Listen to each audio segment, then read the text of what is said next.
Growing and scaling a business is complex.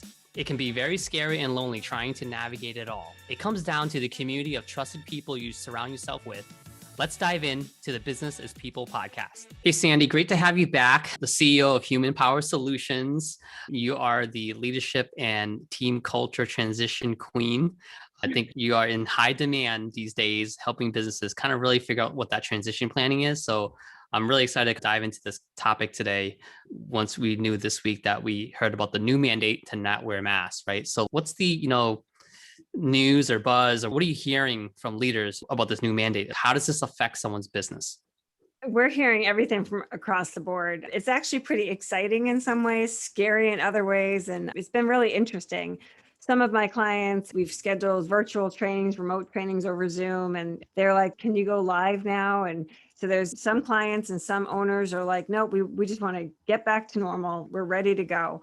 Others are sticking with their plans, sticking with they were looking at that September 1st, going back full time. So others are sticking with that kind of plan.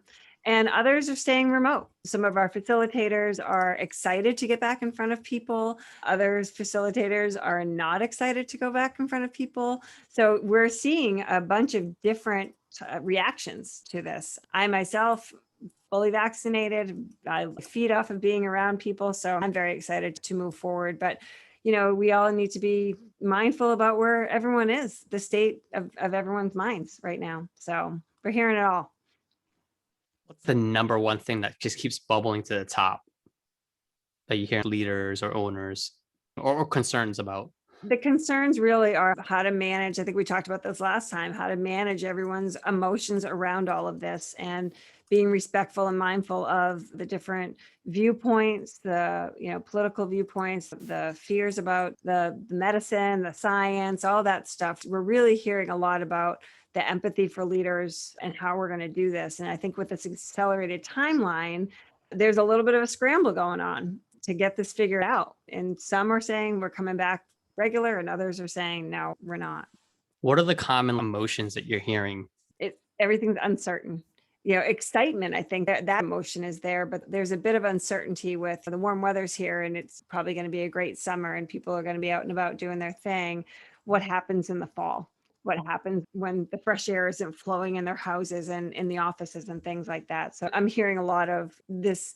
Next 3 months are going to be awesome, but that uncertainty of what the fall looks like and if there's more strains and if we're going to have no one knows. It's the unknown. So that's the biggest thing right now. So I think we've learned a lot in the last year and a half of how we can run our businesses. So I think coming up with these policies and being prepared for this type of thing, if it does happen again, that's something I'm not sure is being talked about, but we'll be talking more about that, I'm sure, as the summer comes to a close. What type of guidance or advice, Sandy, are you giving to these leaders or trainers to prepare for this transition? Well, the facilitators that we have a lot with a wealth of experience, and we're just being really respectful. We're giving people a heads up of, which clients want to be in person and live and giving them the option if they've worked with a client virtually before, and we say, hey, they want to go live at a certain time. We're giving them that option. But if they say no, we'll give the client the option of staying virtual. So my facilitators run across they're across the board with what they want to do. So I've just been really respectful and just giving them heads up on that. The clients, we're just working with them to make sure that they are keeping their employees engaged, that they're having their open communication, keeping the Slack channels. We really want the Slack teams, whatever they're using, to make sure that they don't dial back on that, even if they come back into the office. So continuing to have that employee engagement and conversation, that open communication is really what we're trying to drive home right now. Keep a pulse on what's happening.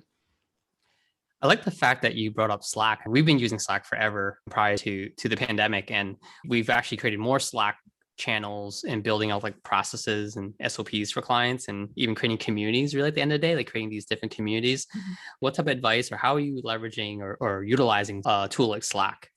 Yeah, so we do a lot of grant planning and we do a lot of training planning. I had an in-person meeting yesterday, which was fun, with 6 people.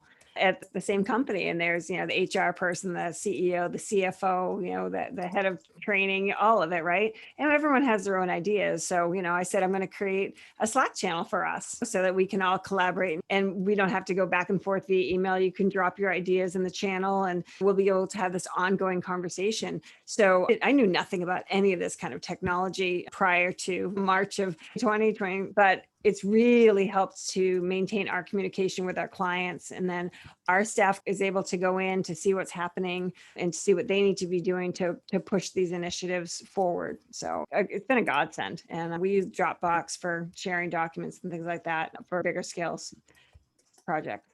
Yeah, definitely seen a huge boom in just even software companies who are realizing, okay, our consumers were buying it for this reason, but they already had the infrastructure. So they're transitioning or evolving their platform to really just meet the needs of the consumers because of how they're leveraging or utilizing that software. If it's Salesforce, Slack, even like Google is Google Suites, Google Workspace, what they call it now.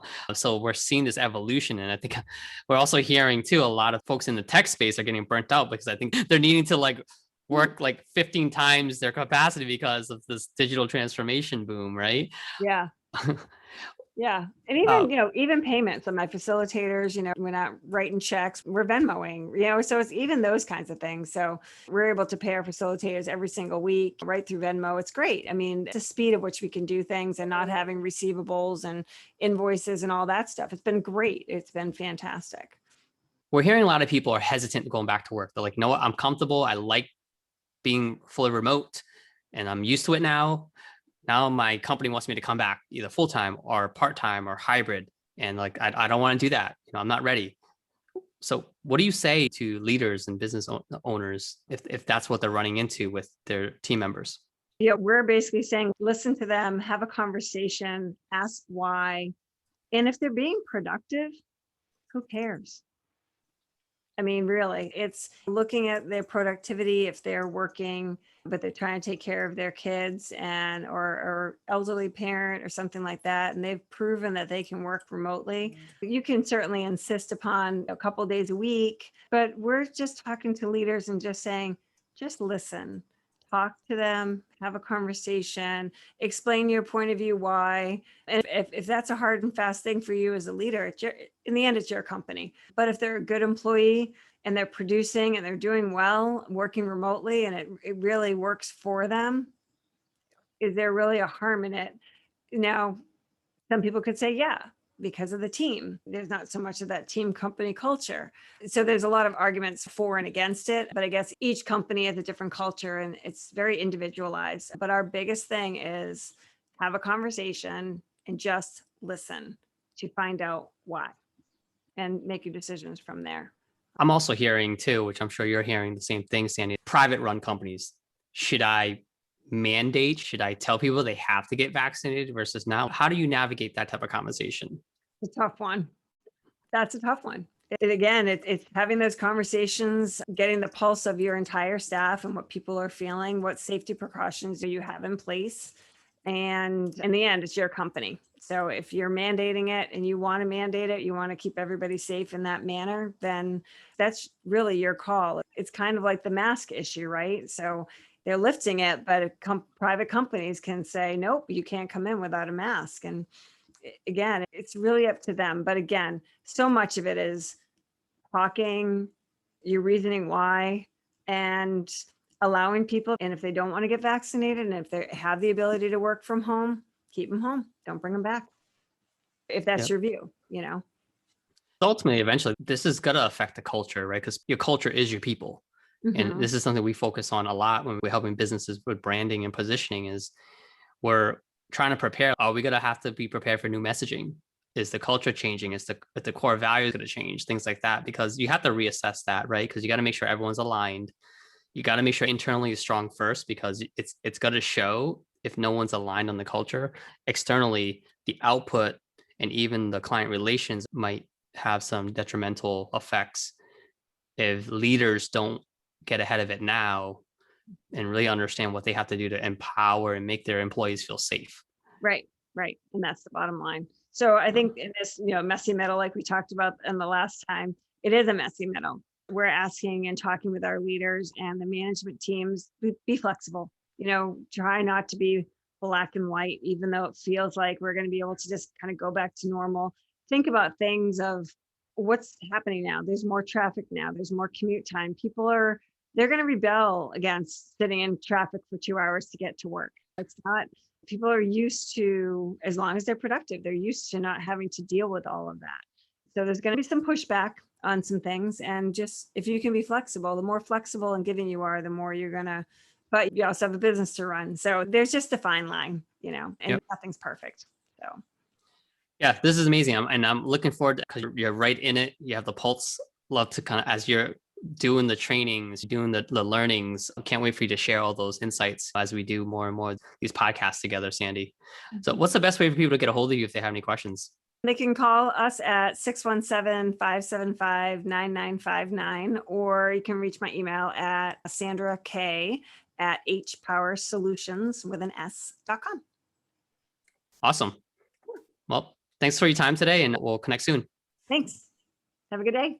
If you have any questions and topics you'd like us to cover, please email me at podcast@inthinkagency.com or message me on LinkedIn.